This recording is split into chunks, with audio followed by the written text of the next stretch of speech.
Вы смотрите «Своих не бросаем». О подвигах современных героев, о тех, кто приближает победы в тылу. С вами ветеран боевых действий, участник СВО Артур Галеев. И военкор, волонтер Юлия Краснова. Сегодня у нас в гостях Денис Салихов, директор частной охранной организации «Батальон Шаймуратова». Здравствуйте. Здравствуйте. Денис, а чем занимается ваша компания? Наша компания занимается предоставлением услуг в сфере охраны и безопасности.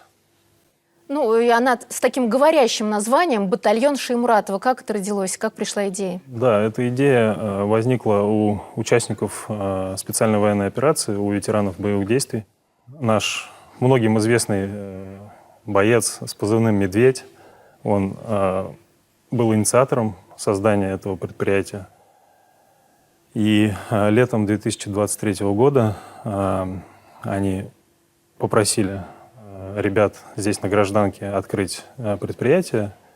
И, соответственно, в январе 2024 года я его возглавил, и мы получили полную лицензию. То есть на сегодняшний день оказываем охранные услуги ряду предприятий. Не все зрители, возможно, знают, но боец с позывным «Медведь» — это в прошлом командир батальона имени Гали Шаймуратова. Мы пересекались с ним под Бахмутом, а он, кстати, был героем программы «Своих не бросаем». А что дает организация самим ветеранам? Да, задачей нашей организации первоочередной, конечно, является создание рабочих мест для наших ветеранов, для участников боевых действий. Также в задачи нашей организации входит оказание гуманитарной помощи, это работа с фондами и создание материально-технической базы для того, чтобы все вот эти навыки, приобретенные ребятами на СВО, они могли применять их здесь, на гражданке.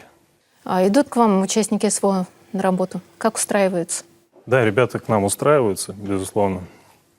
У нас немного объектов, но тем не менее всех желающих мы обязательно трудоустроим. А вы работаете только в Уфе или по всей республике Башкортостан? На данный момент объекты наши находятся в Уфе, и сезонные объекты. Ну, а самое главное, наверное, ключевое для тех зрителей, для тех участников СВО, кто захочет прийти и устроиться к вам на работу, как вас найти, как к вам обратиться? В справочниках общества с ограниченной ответственностью, частная охранная организация «Батальон Шаймуратова».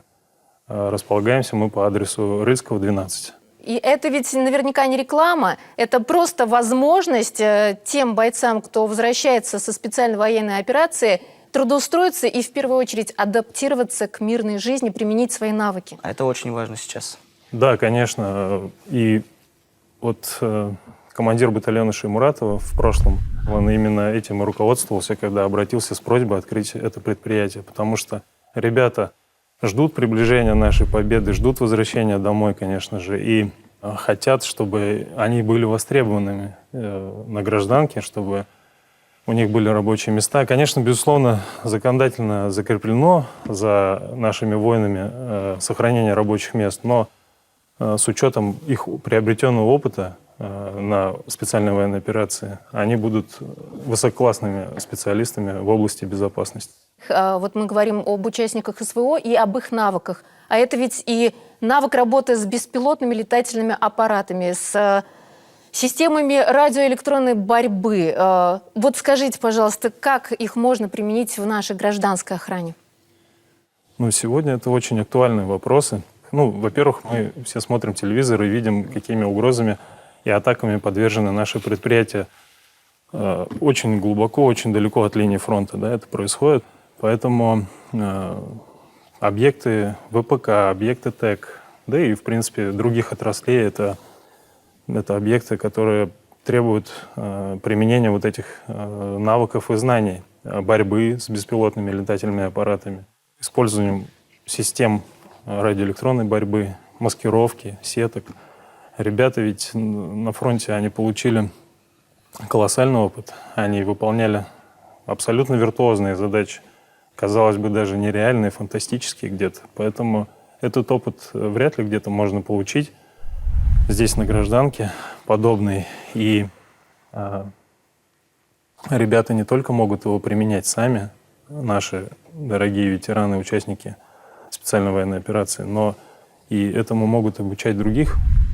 А какая поддержка, помимо трудоустройства, нужна нашим вернувшимся бойцам? В первую очередь, мне кажется, что они должны чувствовать себя востребованными. Вот это очень важно. Что их не бросили. Что их не бросили. Что они нужны обществу, что они нужны государству, что они нам нужны. И это, наверное, самое главное. Что их не забыли. Что их не забыли. Что они... Ну, это храбрые люди, на самом деле, мужественные, дорогого стоят. И, конечно, придя сюда, для того, чтобы у них не было плохих мыслей каких-то, скуки, да, обязательно помочь им найти себя здесь, на гражданке. Поэтому вот наше предприятие, наверное, выполняет одну из задач вот этих, которые мы перед собой ставим. И ведь люди, которые создают такие проекты, как ваш, не нуждаются в дополнительной мотивации. Я предлагаю послушать, что об этом говорит ваш коллега, участник СВО с позывным «Ральф». Кто-то может подумать, там дело в денежных средствах, ну, то, что вот зарплата там большая, абсолютно нет. У меня, в принципе, все есть. Я даже, как бы, есть своя частная охранная организация, открытая. То есть я в деньгах не нуждаюсь, так скажем, как бы, вот, в такой момент. Ну, тут чисто вот, как правильно сказать, ну, надо. Ну, надо помогать. Это наша святая обязанность перед теми ребятами, которые там за ленточкой сейчас. Да, абсолютно согласен.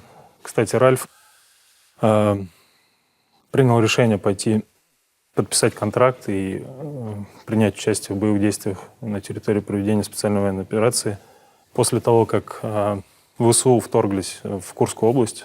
Это послужило вот последней каплей, да, наверное, для того, чтобы он принял это решение. И на самом деле, являясь руководителем, директором частного охранного предприятия, он ушел на фронт. И сейчас вот мы также ведем и это предприятие для того, чтобы он вернулся, и было к чему вернуться, и было чем заняться в дальнейшем. Как говорит, своих не бросаем нигде. Да, все верно.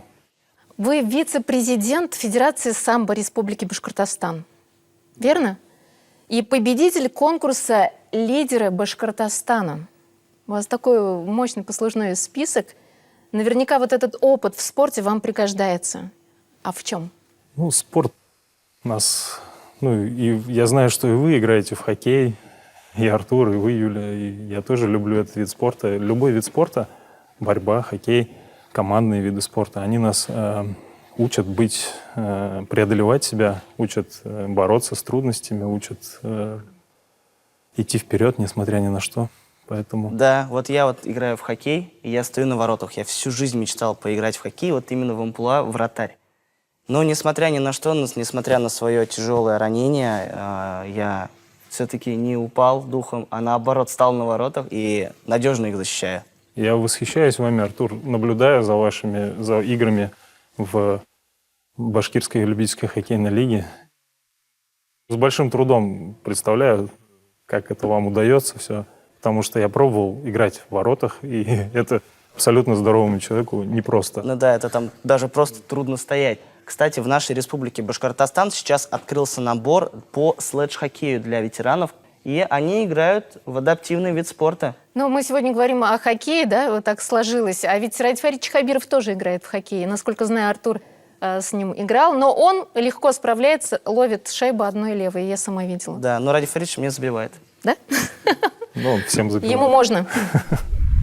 Вы наверняка неоднократно бывали в зоне СВО с гуманитарными миссиями. А где это? Это вы в Донецке, да, по-моему? Вот это Луганская Народная Республика, это 2014 год. Вот это мой коллега, тоже он, получается, руководителем был охранного предприятия. Вот здесь вот интересная надпись, Чихпых написано. Это вот ребята попросили табачные изделия отправить. И в знак благодарности одно из названий заведения, в общем, патронами и боеприпасами они выложили на фотосистеме. А это сейчас где? Это возле Луганск, госпиталя? это Луганск, 2015 год. Ну, то есть, начиная с 2014 года вы уже отправлялись туда за ленточку, как это теперь принято называть, с гуманитарными миссиями, поддерживали своих ребят? Да, конечно, все, что могли передать. Телефоны, это что? знакомая Да, вот. ситуация. Это воспитательные работы, да. Вот к вопросу о том, о профессионализме ребят, которые вернутся к нам, мы их с нетерпением ждем. Ведь они, помимо силы духа, помимо там, физической, психологической подготовки, они имеют еще вот такие уроки жизни. То есть вопрос с дисциплиной абсолютно не стоит для них. То есть это ребята привыкшие, и они знают цену того, что как быть недисциплинированным. Поэтому вот такими методами, такими инструментами, конечно, они получают эти уроки, и для нас, для всех они будут очень полезны, эти ребята. А что бы вы могли сказать тем, кто может и хочет поддержать вашу инициативу, помочь участникам СВО здесь, в нашей мирной жизни, трудоустроиться, почувствовать себя нужными? Нужно вести работу в этом направлении. Ребятам есть что рассказать. Они очень глубоко осмыслили ценности, которым мы не придаем значения здесь, на гражданке. И пообщавшись с ними, наверное, все точки над «и» станут на свои места, и все будут понимать, кто кому в чем может быть полезен. Я думаю, так. Ну, а наша задача вот конкретно в рамках этого проекта, в рамках этой организации, это, конечно, повторюсь, создание рабочих мест, помощь, сотрудничество с благотворительными фондами. И мы должны объединить этих ребят, возвращающихся, дать им возможность применить свои навыки, приобретенные там. И в полезном векторе для общества, для государства, для всех нас, для них в первую очередь, почувствовать себя востребованными. А что пожелаете ветеранам, которые сейчас возвращаются к мирной жизни? Ветеранам, которые возвращаются к нам домой, я хочу пожелать, чтобы они поскорее нашли себя.